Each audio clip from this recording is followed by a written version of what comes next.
Try entering 2017. I did that already. That's Pascal and Dylan over there. We're all close friends with Nancy Drew's robot puppy. Oh hey, guys, it's Robot Puppy. Yay, Puppy, good to thank see you, goodness. Robot Puppy. Hey, so, you realize that this calculator thing you gave us is actually a time machine, right? Yeah, and it took us back in time to the year 1962. Do you know how to get back? So you're saying the work of a NASA human computer is the key to getting back? What does that even mean? Hey, wait a minute, we just talked about that. We looked at Mary Jackson, Dorothy Vaughan, and Katherine Johnson, who were once human computers at NASA. But I'm still not sure what that means exactly. What was the work of a human computer like? Let's investigate. Well, let's look at the clues here. Computing as a job goes back well over 100 years ago, and it involved doing math equations and calculations by hand. Human computers first began working at the NACA, which would later become NASA, over 80 years ago in 1935. Now, at the NACA, human computers did work related to where they were and what needed to happen there, but a lot of their work was concerned with the wind tunnel experiments. Here's a breakdown of what would happen. Say an engineer wanted to test the shape of an airplane wing. They would pick the shape, stick it in a wind tunnel, and blow a bunch of wind at it. While that was going on, a setup called a manometer board would record pressure changes and show them through liquid-filled tubes. Photos were taken of the tubes, and the human computers would take what they saw from the photos, usually with the help of a magnifying glass, and write it down.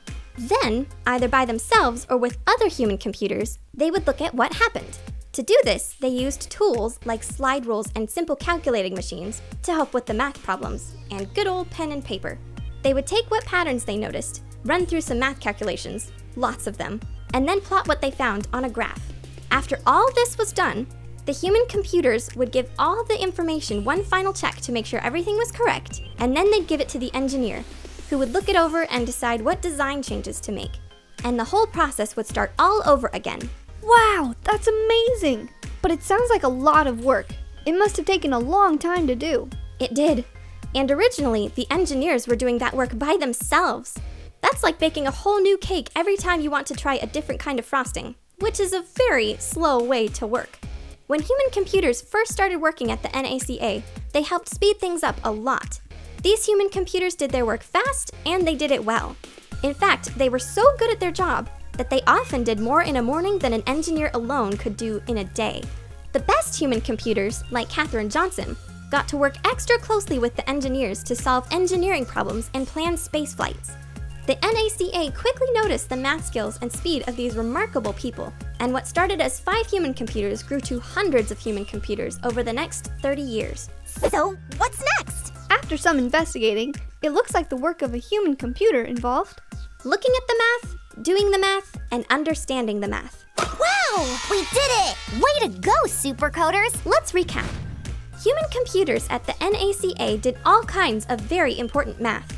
This helped engineers know what to do and helped speed up their work. which made them a very helpful and important group at the NACA, and later NASA. Oh, okay. That makes a lot more sense. Totally. But that still doesn't tell us how to get back. Well, remember what Robot Puppy said. The work of a NASA human computer is the key to getting back. So if a NASA human computer did math for their work, then maybe we have to do math to get back to the present. Oh, well that's easy. Let's do one right now then. 1 + 1 = 2. Wait, Dylan, what if it's a certain kind of And enter. math? Whoops. Well, at least now we know that one doesn't work. Also, look at you guys. Huh? What? Where did these come from? I don't know, but we sure look great. I feel so posh. Okay. I think it has to do with where we are in time. See that newspaper over there? Look at the headline. It's about a brilliant mathematician and nurse who lived over 150 years ago. The lady with the lamp. That nickname rings a bell. Who is that? I don't know, but we're gonna find out. Want to help Nancy Drew and Robot Puppy and become a supercoder? Head over to the Apple, Google Play, and Amazon app stores and find out more today.